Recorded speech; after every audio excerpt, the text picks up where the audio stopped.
Good morning, girls. Happy Sunday. Ooh, SOS brownies. Faith, that sounds good. I haven't had those in a while. That sounds yummy. I didn't even get my Bible out. I was pasting links to devotions and all the free group coaching week starts this morning. And I've got to post the link in lots of different places to make sure everybody sees it. I just barely finished it on time, so I'm going to get my Bible out. All right.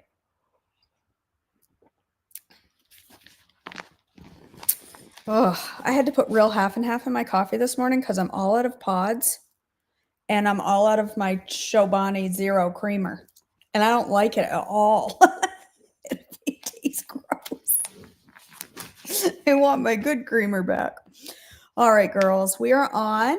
Nope, Rita, go right ahead. The link is at the very top of this post. You can absolutely still join. April 27th, David captures Rabbah, 2 Samuel 12:26 through 31. Meanwhile, Joab was fighting against Rabbah, the capital of Ammon, and he captured the royal fortifications. Joab sent messengers to tell David, I have fought against Rabbah and captured its water supply. Now bring the rest of the army and capture the city. Otherwise, I will capture it and get credit for the victory. So David gathered the rest of the army and went to Rabbah, and he fought against it and captured it. David removed the crown from the king's head, and it was placed on his own head. The crown was made of gold and set with gems, and it weighed 75 pounds. Can you imagine? I could handle it. David took a vast amount of plunder from the city. He also made slaves of the people of Rabbah and forced them to labor with saws, iron picks, and iron axes, and to work in the brick kilns. That is how he dealt with the people of all the Ammonite towns. Then David and all the army returned to Jerusalem. 1 Chronicles 20:2 through 3. Then David went to Rabbah and removed the crown from the king's head, and it was placed on his own head. The crown was made of gold and set with gems, and he found that it weighed 75 pounds. David took a vast amount of plunder from the city. He also made slaves of the royal people of Rabbah and forced them to labor with his saws, iron picks, and iron axes. That is how David dealt with the people of the Ammonite towns. Then David and all of the army returned to Jerusalem. The rape of Tamar, 2 Samuel 13:1 through 22. Now David's son Absalom had a beautiful sister named Tamar. And Amnon, her half-brother, fell desperately in love with her. Amnon became so obsessed with Tamar that he became ill. She was a virgin, and Amnon thought he could never have her.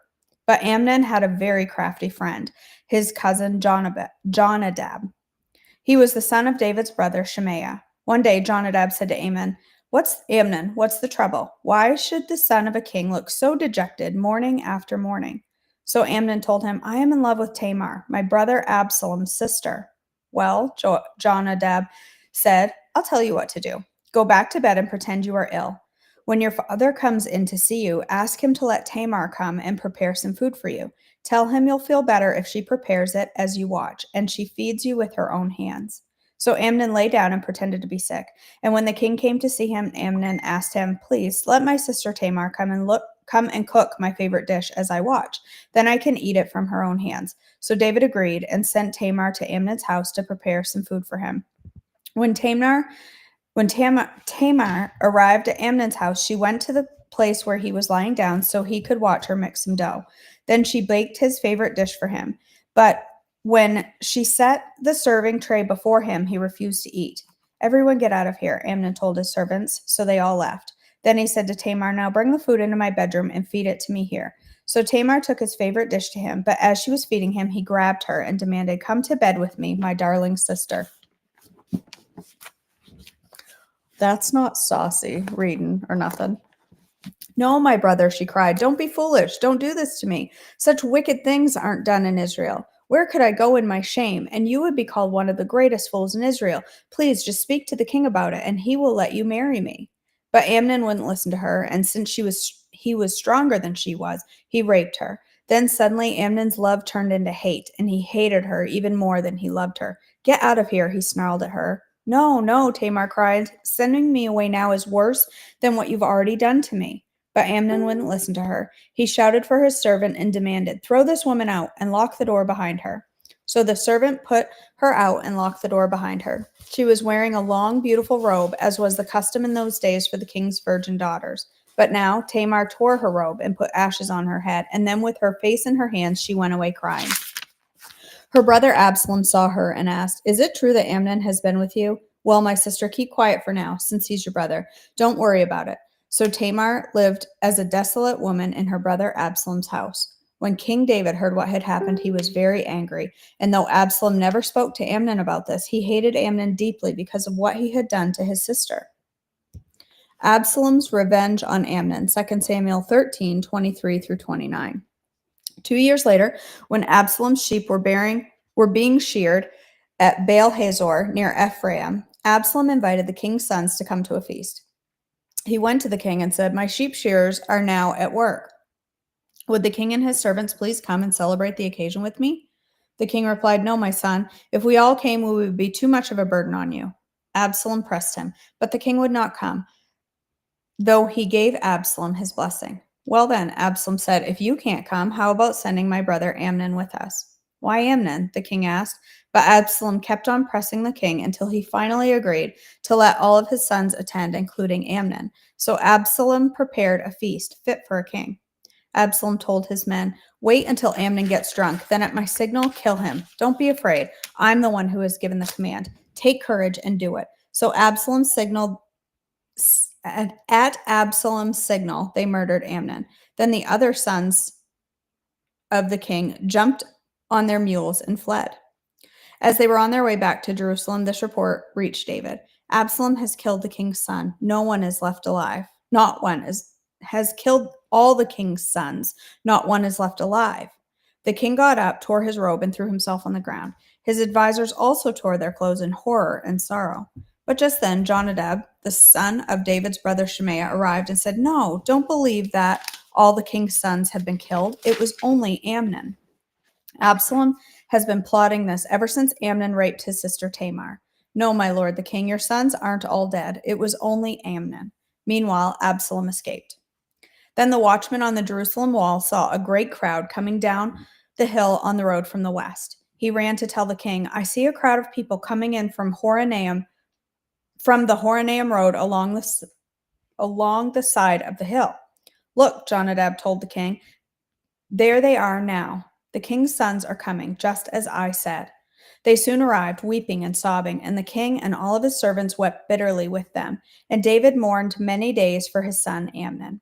Absalom fled to his grandfather Talmai, son of Ammihud, the king of Geshur. He stayed there in Geshur for 3 years, and King David, now reconciled to Amnon's death, longed to be reunited with his son Absalom. Joab arranges for Absalom's return, 2 Samuel 14:1 through 24. Joab realized how much the king longed to see Absalom, so he sent for a woman from Tekoa who had a reputation for great wisdom. He said to her, "Pretend you are in mourning. Wear mourning clothes and don't put on lotions. Act like a woman who has been mourning for the dead for a long time. Then go to the king and tell him the story I am about to tell you." Then Joab told her what to say. When the woman from Tekoa approached the king, she bowed with her face to the ground in deep respect and cried out, "O king, help me." "What's the trouble?" the king asked. "Alas, I am a widow," she replied. "My husband is dead. My 2 sons had a fight out in the field, and since no one was there to stop it, one of them was killed. Now the rest of the family is demanding, 'Let us have your son. We will execute him for murdering his brother.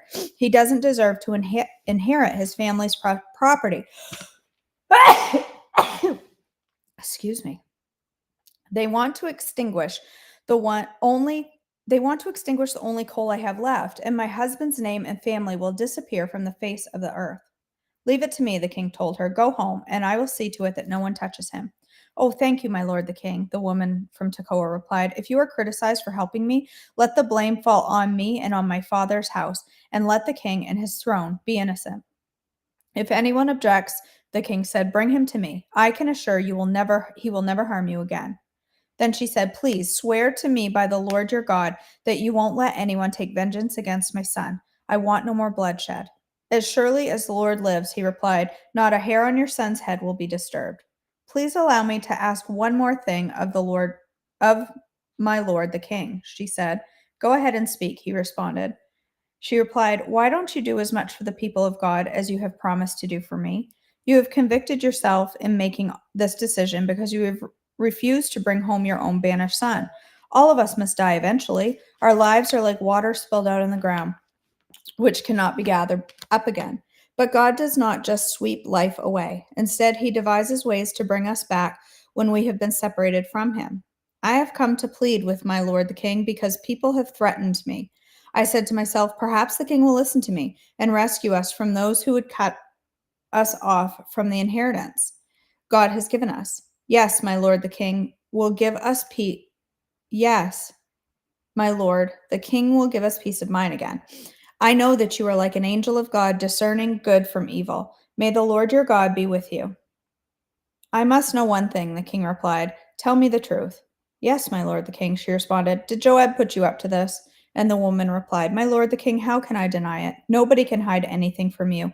Yes, Joab sent me and told me what to say. He did it to place the matter before you in a different light. But you are as wise as an angel of God, and you understand everything that happened among us. So the king sent for Joab and told him, All right, go and bring back the young man Absalom.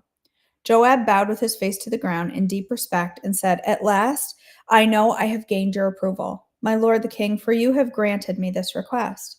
Then Joab went to Geshur and brought Absalom back to Jerusalem. But the king gave this order: Absalom may go to his own house, but he must never come into my presence. So Absalom did not see the king. Absalom reconciled to David, 2 Samuel 14:25 through 33. Now Absalom was praised as the most handsome man in all of Israel. He was flawless from head to foot. He cut his hair only once a year, and then only because it was so heavy. When he weighed it out, it came to 5 pounds. He had 3 sons and 1 daughter. His daughter's name was Tamar, and she was very beautiful. Absalom lived in Jerusalem for 2 years, but he never got to see the king. Then Absalom sent for Joab to ask him to intercede for him, but Joab refused to come. Absalom sent for him a second time, but again Joab refused to come. So Absalom said to his servants, Go and set fire to Joab's barley field, the field next to mine. So they set this field on fire, and as Absalom had commanded. Then Joab came to Absalom at his house and demanded, Why did your servants set my field on fire? And Absalom replied, Because I wanted to ask the king why he brought me back from Geshur if he didn't intend to see me. I might as well have stayed there. Let me see the king. If he finds me guilty of anything, then let him kill me. So Joab told the king what Absalom had said. Then at last David summoned Absalom, who came and bowed low before the king, and the king kissed him.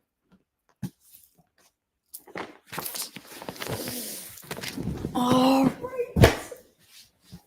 Ouch. Oh, my leg. All right, girls. 9:00. How did it get to be 9:00?